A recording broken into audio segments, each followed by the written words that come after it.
Hi friends, welcome to Disha's vlog. ನಾನು ಇವತ್ತು ನಿಮಗೆ ಉತ್ತರ ಕರ್ನಾಟಕ ಸ್ಟೈಲ್ ಬದನೆಕಾಯಿ ಪಲ್ಯನ ಮಾಡೋದನ್ನು ಹೇಳ್ಕೊಡ್ತಾ ಇದ್ದೀನಿ.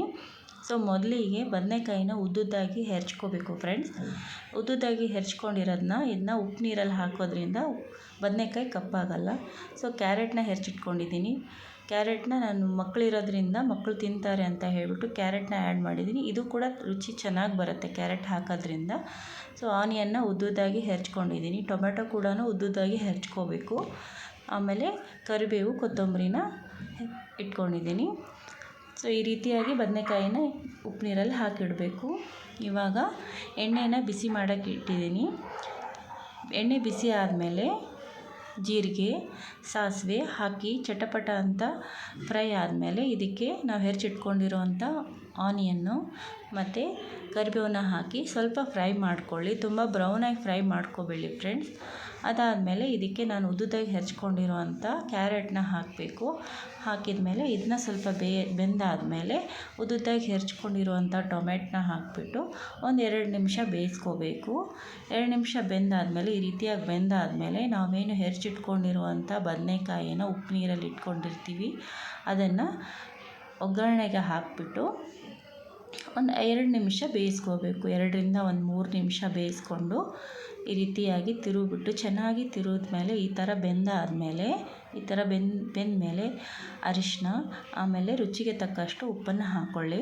ನಿಮ್ಗೆ ಎಷ್ಟು ಬೇಕೋ ಅಷ್ಟು ರುಚಿಗೆ ತಕ್ಕಷ್ಟು ಉಪ್ಪನ್ನು ಹಾಕ್ಕೊಂಡ್ಮೇಲೆ ಸ್ವಲ್ಪ ಬೇಯಿಸ್ಕೋಬೇಕು ಫ್ರೆಂಡ್ಸ್. ಸೊ ಅದು ಉಪ್ಪೆಲ್ಲ ತರಕಾರಿ ಒಳಗೆ ಬೇಯೋ ಥರ ಅದು ಉಪ್ಪಿನ ಅಂಶ ಅದರಲ್ಲಿ ಬೇಯೋವರೆಗೂ ಸ್ವಲ್ಪ ಬೇಯಿಸ್ಕೋಬೇಕು.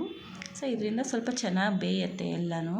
ಬೆಂದಾದಮೇಲೆ ನಾನಿಲ್ಲಿ ಮಸಾಲ ಖಾರನ ಹಾಕ್ಕೋತಾ ಇದ್ದೀನಿ. ಉತ್ತರ ಕರ್ನಾಟಕ ಸ್ಪೆಷಲ್ಲು. ನೀವು ಬೇಕಂದರೆ ಅದಿಲ್ಲ ಅಂದರೆ ನೀವು ಅಚ್ಚ ಖಾರದ ಪುಡಿನ ಹಾಕ್ಕೋಬೋದು. ಇದು ಹಾಕ್ಕೊಂಡ್ಮೇಲೆ ತಿರುಗಿಬಿಟ್ಟು ಸ್ವಲ್ಪ ಬೆಲ್ಲ. ಸೊ ಟೊಮೆಟೊ ಹಾಕಿರೋದ್ರಿಂದ ಸ್ವಲ್ಪ ಹುಳಿ ಬರುತ್ತೆ ಅಂಥೇಳಿ ಸ್ವಲ್ಪ ಬೆಲ್ಲನ ಹಾಕಿ, ಈ ಬೆಲ್ಲ ಹಾಕೋದ್ರಿಂದ ಈ ಪಲ್ಯಗೆ ಇನ್ನೂ ರುಚಿ ಬರುತ್ತೆ ಫ್ರೆಂಡ್ಸ್. ಈ ರೀತಿ ಹಾಕಿದ ಮೇಲೆ ಸ್ವಲ್ಪ ತಿರುವಿ ಒಂದು ಸ್ವಲ್ಪ ನೀರು, ತುಂಬ ಜಾಸ್ತಿ ನೀರು ಹಾಕಿಬಿಟ್ರೆ ತುಂಬ ಬೆಂದರೆ ಅದು ರುಚಿ ಆಗೋಲ್ಲ ಫ್ರೆಂಡ್ಸ್. ಸ್ವಲ್ಪ ಅದು ಬಾಯಿಗೆ ಸಿಗಬೇಕು, ಹಸಿಯಾಗಿ ಸಿಗಬೇಕು. ಸೊ ನೀವು ತುಂಬ ನೀರು ಹಾಕ್ಕೋಬೇಡಿ. ಒಂದು ಅರ್ಧ ಕಪ್ ನೀರು ಹಾಕಿಬಿಟ್ಟು ಈ ರೀತಿ ಎಲ್ಲನೂ ಮಸಾಲ ಮಿಕ್ಸ್ ಆಗೋ ಥರ ತಿರುಗಿಬಿಟ್ಟು ಅದನ್ನ ಬೇಯೋಕ್ಕಿಡಿ. ಒಂದು 2 ನಿಮಿಷನೇ ಬೇಯಿಸಿ ಫ್ರೆಂಡ್ಸ್. ಜಾಸ್ತಿ ಬೇಯಿಸೋಕ್ಕೆ ಹೋಗಬೇಡಿ, ತುಂಬ ಮೆತ್ತಗಾದರೆ ಚೆನ್ನಾಗಿರಲ್ಲ. ಈ ರೀತಿ ಬೆಂದಾದಮೇಲೆ ಒಂದು 2 ನಿಮಿಷ ಸಿಮ್ಮಲ್ಲಿ ಇಟ್ಬಿಟ್ಟು ಇದನ್ನ ಕ್ಲೋಸ್ ಮಾಡಿಬಿಡಿ. ಈ ರೀತಿ ಬೆಂದಾದಮೇಲೆ ಕ್ಲೋಸ್ ಮಾಡಿ ಒಂದು ನಿಮಿಷ ಸಿಮ್ಮಲ್ಲಿ ಇಟ್ಬಿಟ್ಟು ಆಫ್ ಮಾಡಿಬಿಡಿ ಫ್ರೆಂಡ್ಸ್. ಈ ರೀತಿಯಾಗಿ ಮಾಡೋದ್ರಿಂದ ಇದು ಅನ್ನಕ್ಕೂ ಕೂಡ, ಚಪಾತಿಗೆ ಎಲ್ಲದಕ್ಕೂ ತುಂಬ ಚೆನ್ನಾಗಿರುತ್ತೆ. ನಮ್ಮ ಉತ್ತರ ಕರ್ನಾಟಕದಲ್ಲಿ ರೊಟ್ಟಿಗೆ ಮಾತ್ರ ತುಂಬ ಸೂಪರಾಗಿರುತ್ತೆ. ಸೊ ನಾನಿವಾಗ ಚಪಾತಿ ಮಾಡಿದ್ದೀನಿ ನೋಡಿ ಫ್ರೆಂಡ್ಸ್. ಈ ಥರ ಬರುತ್ತೆ. ನೀವು ಒಂದ್ಸತಿ ಟ್ರೈ ಮಾಡಿದ್ಮೇಲೆ ನೀವು ಮಿಸ್ ಮಾಡ್ದಿರೆ ಪದೇ ಮಾಡ್ತೀರಾ. ತುಂಬ ಚೆನ್ನಾಗಿರುತ್ತೆ. ಸೊ ಈ ವಿಡಿಯೋ ಇಷ್ಟ ಆದರೆ ಲೈಕ್, ಶೇರ್, ಕಮೆಂಟ್ ಮಾಡಿ. ಸಬ್ಸ್ಕ್ರೈಬ್ ಮಾಡೋದನ್ನು ಮರಿಬೇಡಿ.